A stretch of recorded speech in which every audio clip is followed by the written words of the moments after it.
Let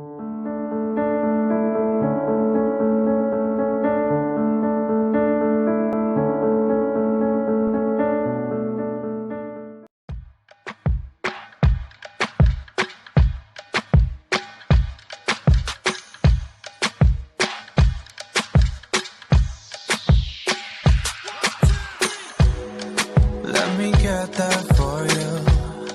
I'll take it from here. Leave your bad thoughts behind. They got no business.